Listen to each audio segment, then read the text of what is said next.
Thank you, Corina. And many thanks to KISA and the Future World Center for organizing this gathering, which is very timely and relevant. As it has been said already, the Syria conflict has caused one of the worst humanitarian crises in recent history. In 2013 alone, some 4,600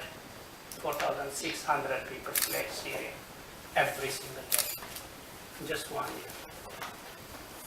And now there are over 2.6 million Syrian refugees in the region.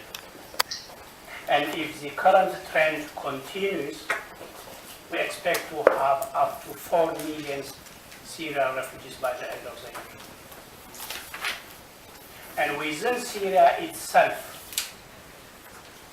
the lives and futures of over 9.3 million Syrians directly affected by the conflict hang in the balance. With some 3.5 million Syrians living in areas under siege or unable to be reached with humanitarian assistance, the innocent civilians of Syria seem to be surviving on sheer courage and determination. That's the picture we have today in Syria and in the neighboring countries. UNHCR and many other humanitarian organizations have been doing all they can to save lives and alleviate suffering, even in the face of great danger to their staff on the ground. UNHCR leads a regional coordination effort of over 100 partner organizations who together have appealed for $4.2 billion for 2014 programs. So far, we have received 25% of the required funding, and we are most grateful to our donors, including the European Commission and EU member states. But it is the 5 neighboring countries, Lebanon, Jordan, Turkey, Iraq, and Egypt, that are doing the greatest humanitarian work for Syrian refugees, and that at great expense to their economies and societies. With 1 million refugees, Lebanon has felt the brunt of the Syria conflict. 1 million. Turkey and Jordan are both hosting over 500,000 each. And Iraq and Egypt also carrying a significant burden. In Lebanon, if the flow of Syrian refugees continues at the current pace, by the end of this year, there will be 1.6 million Syrian refugees. Already now, Lebanon is hosting the highest per capita concentration of refugees in the world. 25% of the Lebanese population are Syrian refugees. I think it's worth mentioning that Lebanon's GDP per capita is half that of Cyprus. Half. Syria's neighbors need support, they need assistance. They need financial assistance, and they need also meaningful relocation programs for the refugees that have been hosting to be relocated to Europe and other industrialized nations if we want to maintain their generosity, their open door policy.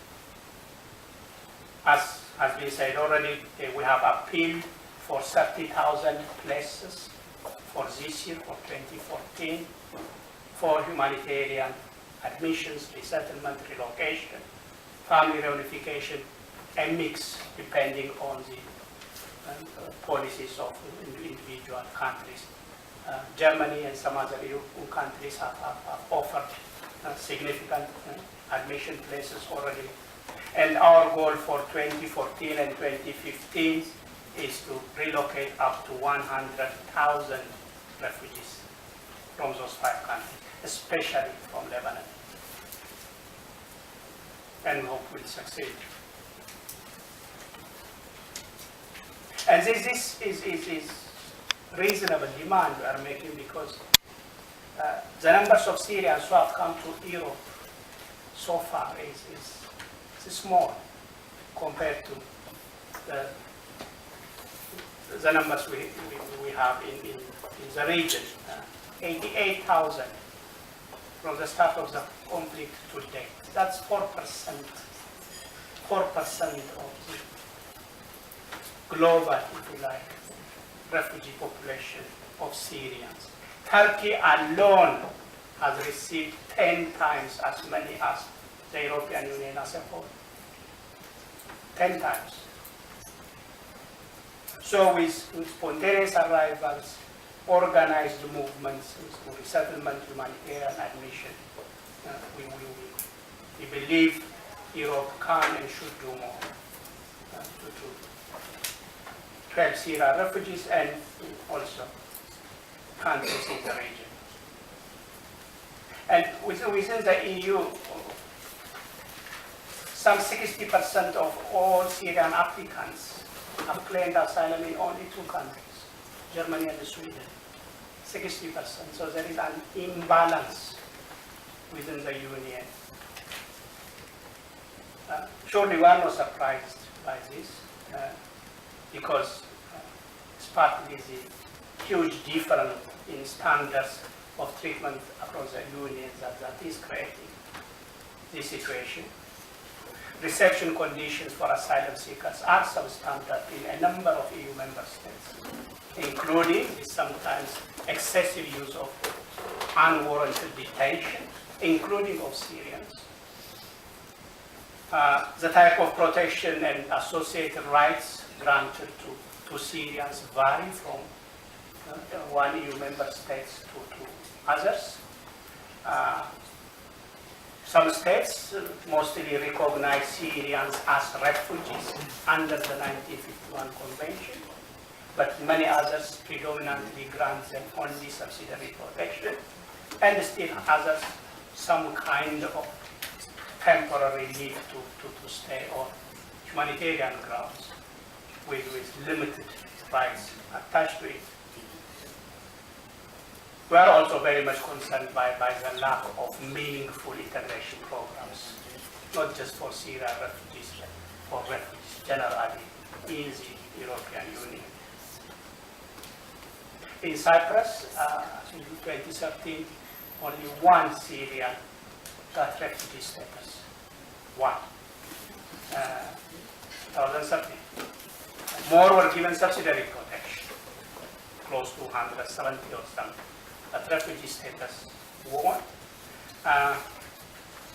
UNHCR's position that we have shared with all governments is that most Syrians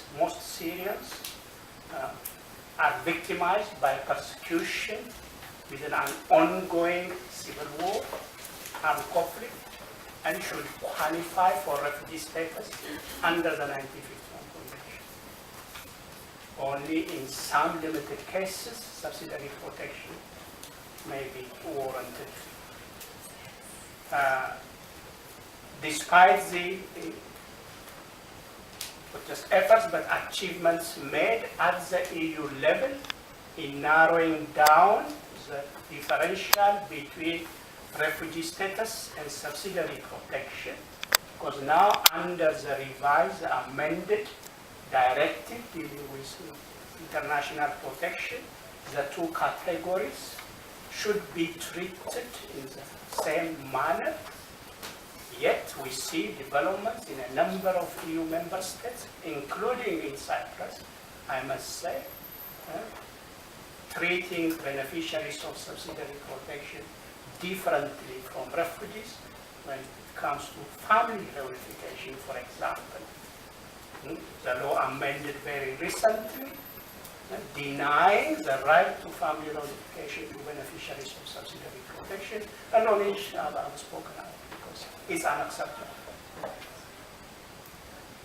Detention is another area where we have serious concerns, both in Cyprus and in some other countries. To detain Syrians who have fled the atrocities, the mayhem in that country, to seek safety, to detain them for whatever period of time, is just not justified.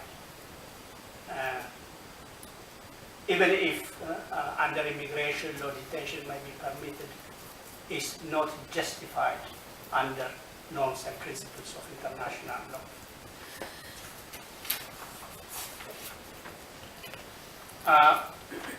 In conclusion, my main message to all of us, and especially to governments, both here and throughout Europe, is that Syrians are fleeing one of the worst conflicts the world has seen in decades. And many of them have been subjected to unspeakable human rights violations and persecution. And giving these refugees a safe way into Europe, protecting them when they arrive at EU borders, and helping families torn apart by the war to reunite should be the humanitarian and human imperatives of all. This is, mind you, the second best thing we can do.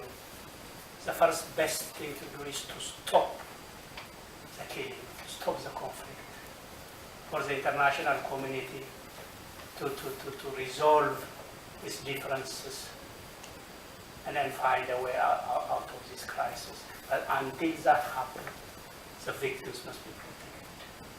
Thank you.